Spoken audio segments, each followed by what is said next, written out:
Okay, so this is my reference photo. I snapped this on the way to the park one day to save for inspiration. We've got a foggy sunrise, clear skies. We've got nice, in the background, we've got a couple of mountains. We've got a tree line, and then moving closer to us, we've got this beautiful farmland, the sun glistening off of the morning dew. And in the foreground, we've got some weeds right next to the road. The road's glistening just a little, a few pebbles, a few gravel bits. So let's see if we can recreate this feeling. Okay, so to start, I have my watercolor paper taped to the back of a clipboard. Give me a nice solid surface. Tape down the paper using painter's tape so that it doesn't buckle. So we'll use a lot of water for this exercise, and the tape will help the paper from buckling up. I'm going to start by applying a light wash of just clean water. We'll be using the wet and wet technique for a lot of this painting, so I want to start with a good even wash of clean water.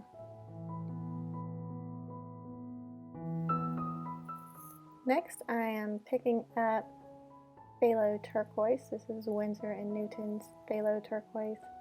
All of these paints in this particular palette are Winsor & Newton professional grade. I'm just dropping in the pigment here in the sky. Started a little strong, so I added water to dilute it down a bit so we don't have such a strong dark sky. This is morning landscape, morning sunrise after all. And now I'm grabbing some yellow ochre to start building the land, the ground.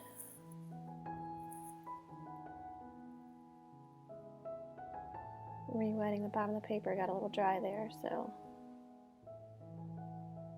I'm just using a light hand and just barely pick up the pigment, drop it in. We're going to build up this foreground layer by layer, bit by bit. So I'm just going to keep moving back and forth between the clean water and the paint.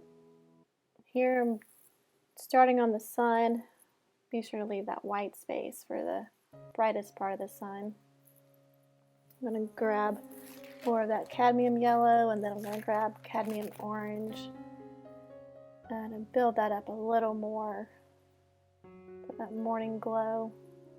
Careful not to smudge into that white spot too much. And then I'm going to start making some sun rays. To do the sun rays, I'm going to wash my brush, dab it on a paper towel to dry it. This is called a thirsty brush. So with a clean, damp brush, I'm applying pressure and actually lifting that pigment off the page. So I'm not using white paint. I'm not using gouache here at this step. I'm just using a clean, damp brush, applying pressure, and with the magic of watercolor, it just almost erases a little bit of that pigment, and it'll soften as it dries because the paper's still wet, so those fibers will dry and it'll soften. We'll have more sun rays than sunburst.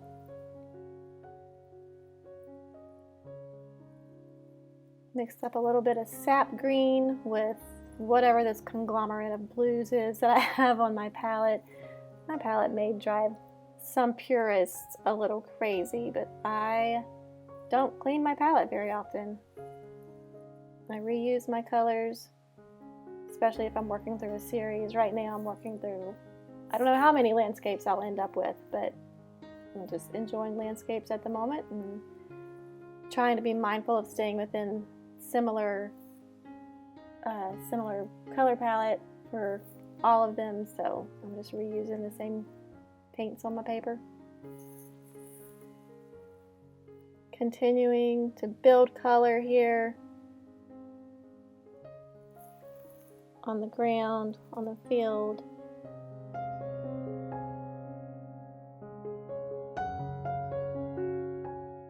And now picking up some gray for the road, or what will become the road. And now we've got our first layer done. I paused the video here, or my recording here, to dry this first layer really well with just a hair dryer, really, so I can get started on my second layer. And because it's dry, it's completely dry, I can come over it again with a clean wash of water, so that I can begin building details into my middle ground, we'll call it. I'm going to continue building color in the grass field, and when I wet the paper here in this step, I was careful not to touch the sky, because I want the colors to bleed into the foreground or the midground, but I don't want to re-wet my sky and risk those colors bleeding into the sky. So wherever the paper is wet already, those colors will work together and blend together, and they won't blend into the sky. Our sky will stay safe.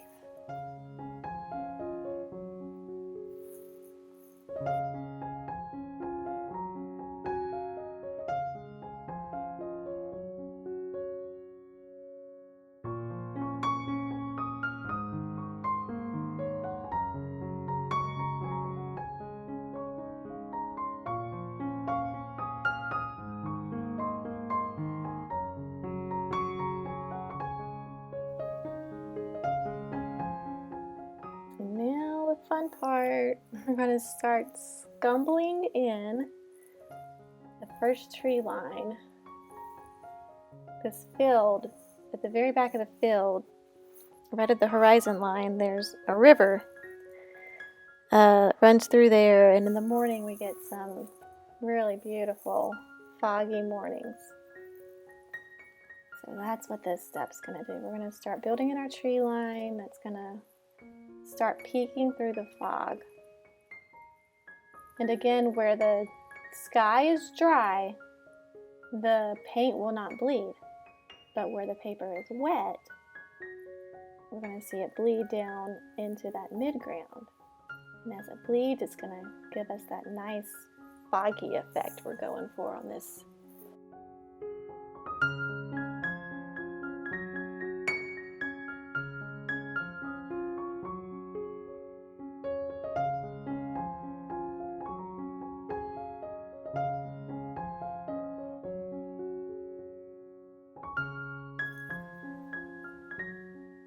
I decided here my mountain was a little too saturated, so again with that thirsty brush technique, cleaned my brush, dried it off on that paper towel.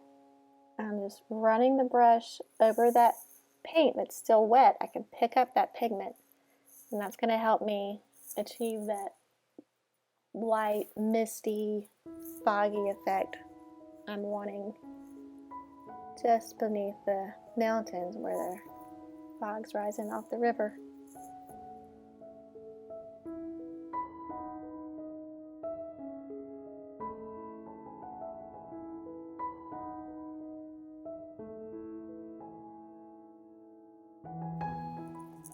Okay, so I'm going to start building in more saturation into that mid-ground, picking up a little bit of cadmium orange, a little bit of cadmium yellow. Bring in some beautiful fall morning color, the back end of this farm, this field. Okay, so I wanted to start working on some of the color that's right next to the road, but I got a little ambitious with that strong cadmium orange, so with a clean brush and the magic of watercolor, I blended that back into the mid-ground there and started again.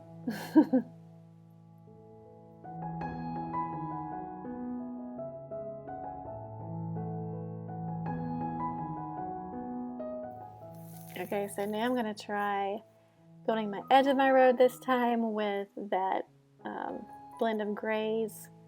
It's bleeding up nicely. The edge of the road's got a lot of just undergrowth, weeds and wildflowers in the spring. Kind of dead looking this time of year right next to the road, but this time of day we get some saturation in there.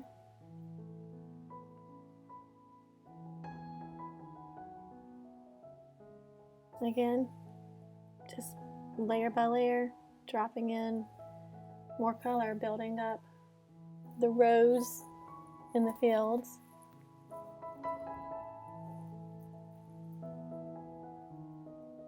And this is still wet in the foreground, so I am building up those roadside weeds just a little, and because it's still wet, it's bleeding together nicely without any hard edges quite yet. I'm not ready for those hard edges yet.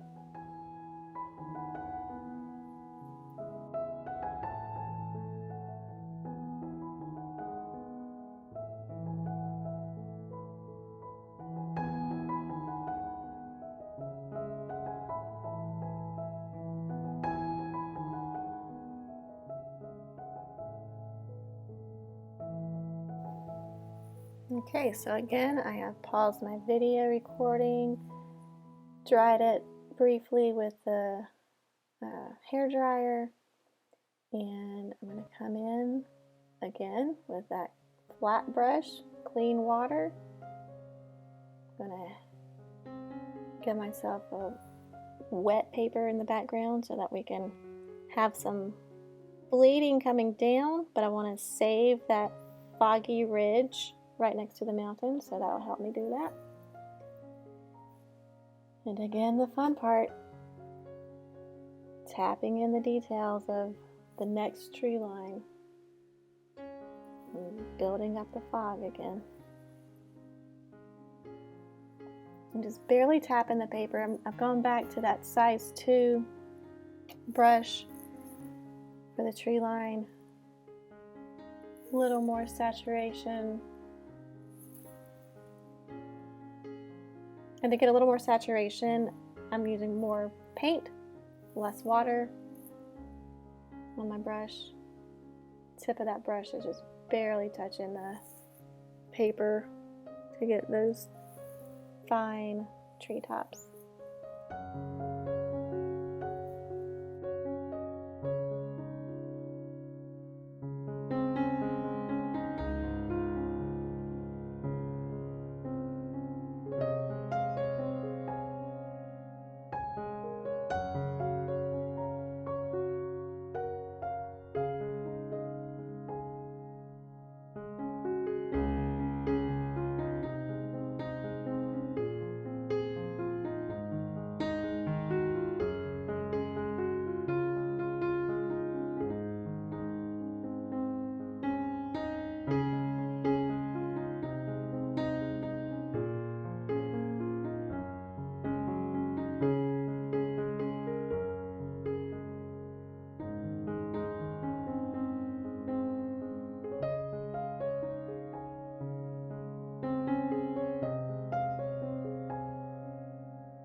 So in my reference photo, there's a little bit of a ridge here in the foreground, maybe the midground.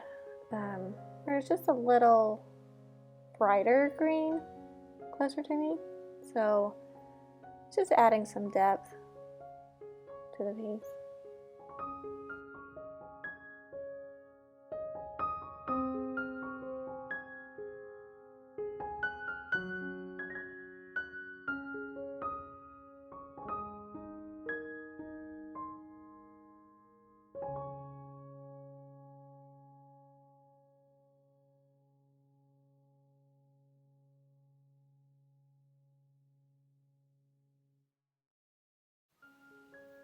I didn't love that hard line that I got there. So with a wet brush, just rubbed over that hard line and it softened it, blended it more with that background. I'm gonna hit it here with my hair dryer.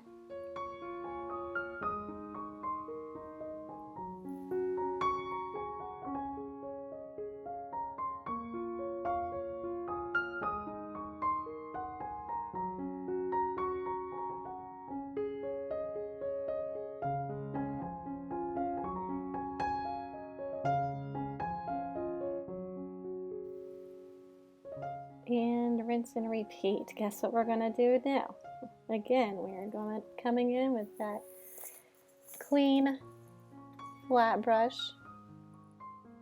wetting just the portion of the field that I want this next layer to build up. I want to save my fog in the back, but I'm really starting to build up some of that saturation that we see in the field and some of the texture. I'm just dropping in more pigment.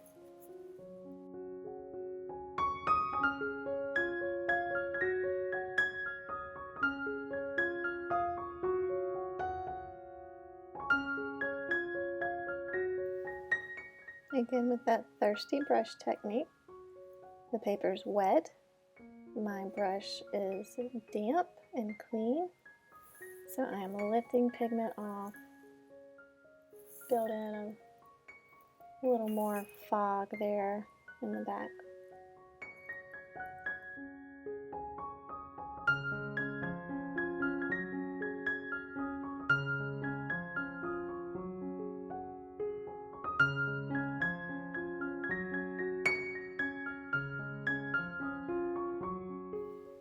I'm taking some time here to build up the color of my road. A little more saturation. It's not exactly black because the sun is glistening off of it, so it's more like a golden brown black. It is a blacktop road, but the color with the sun shining on it, it's not a harsh black.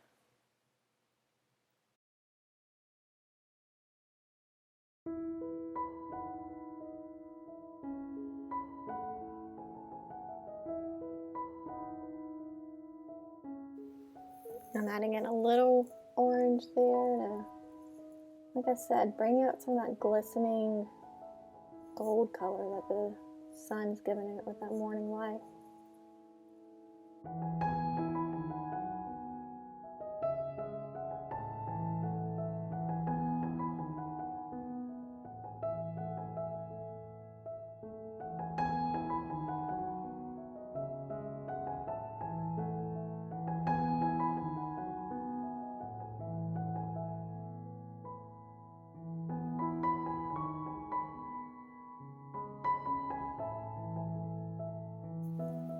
And now, ever so slightly, building in those weeds. Again, the brush, the tip of my brush is just really kissing the page here. I want to get some of that detail in the foreground of the plants beside the road, so just coming in with the tip of the brush and dotting my way down the road.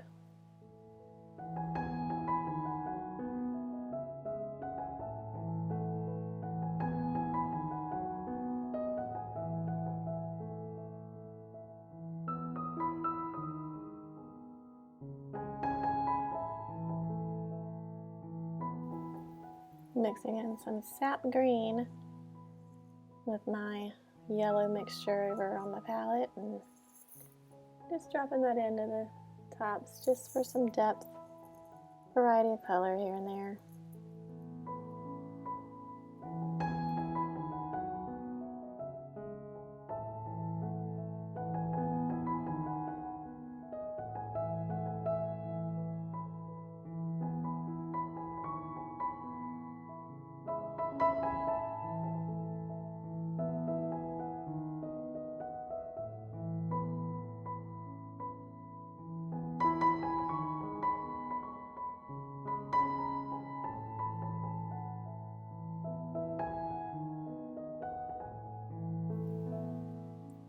And here I decided, you know what, that green's not working for me.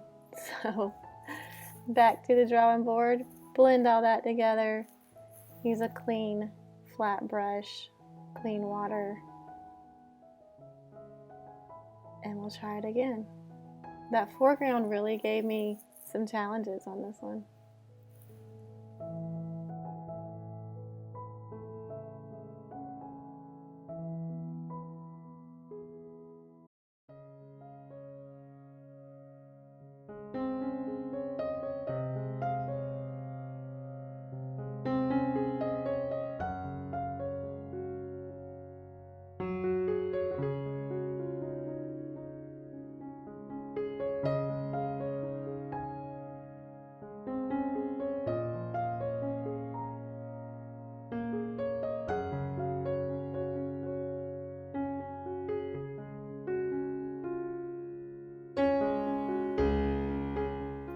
hard to tell what I'm doing here from the camera angle, but I am letting the tip of my brush just barely graze that middle ground so we can add in some detail of suggestion of the rows, tractor marks, whatever that texture is in that middle ground. And I'm just moving my hand loosely back and forth and just letting the tip of the brush barely graze the paper here.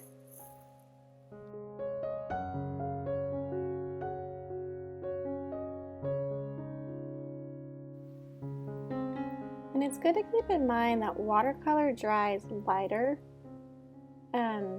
So where it's looking like these lines are very defined and detailed, they will lighten up as they dry.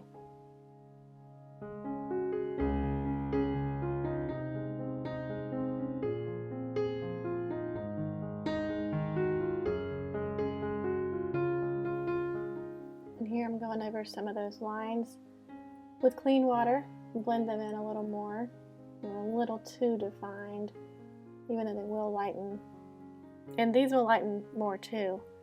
I just wanted them to be a little more blended here at this more the foreground section.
Okay, again, I'm coming to this edge of the road again.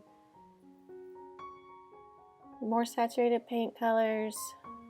I don't know why this section gave me such trouble when I was painting it, but I think I was relying too heavily on my reference photo instead of just going with the process. But it's all a learning experience. Every painting's a learning curve. Decided my round brush was a little too formed, so I grabbed an old brush. I don't even know what this brush is. It's stiff, years of wear and tear on it, which actually gives me some nice texture.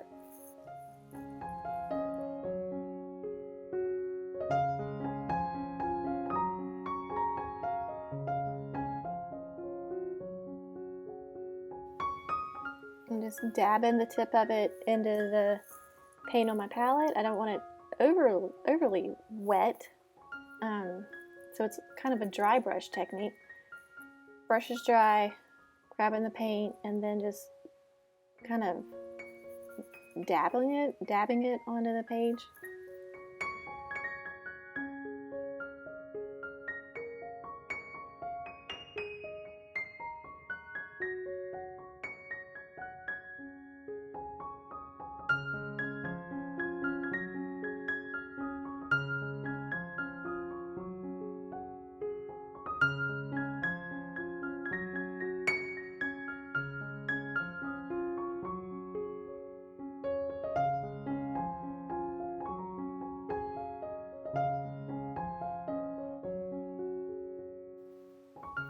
And I'll just keep working back and forth here with building the color up on the road. And I'll switch back and forth between my 6 round and that stiff old brush to give me texture along the side of the road and in the road itself.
And now another just little detail. There's a farm road that goes out. Got a few bushes growing around that little farm road. I think it's just an equipment road, a road that the tractors use to get out in the middle of the field. Just a little detail to give the landscape some depth there. Using a clean tissue there to pick up some of that wet paint. Went a little heavy there.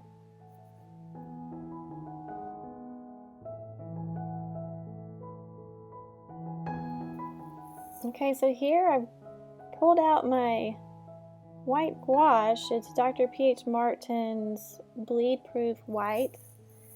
And I'm just gonna tap in just a few highlights because the road is glistening right there with the sun shining on it. There's some pebbles. I'm using a scrap piece of paper there to protect the painting beside the road, behind the road. Some splattering here using my thumb on the bristles of that stiff brush, and that's giving me a couple splatters for some gravel.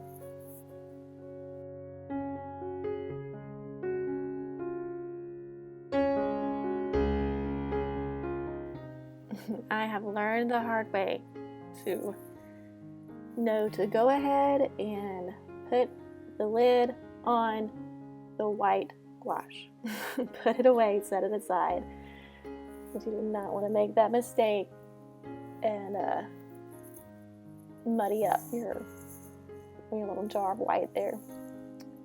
Okay, that was it. I hit it with the hairdryer again, and now my favorite part is the tape pull.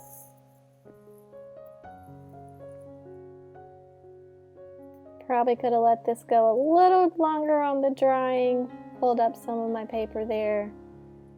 That could be a combination of the quality of this tape, the quality of the paper, but it's okay.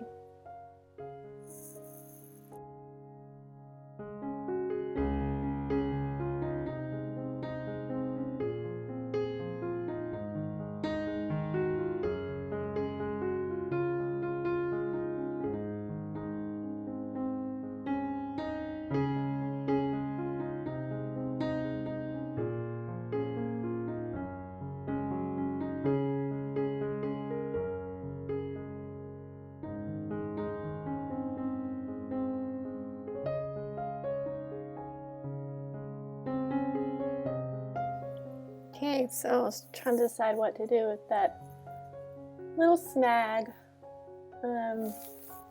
Re-wetting my paper here to see if some of that blue from the sky will fill in. Picked up a little blue off the palette. Decided that wasn't the direction I wanted to go with it, so I'm dabbing that back off. And now just, again, using the paint that is already on the paper, stretch it down and decide it's good enough. Done is better than perfect.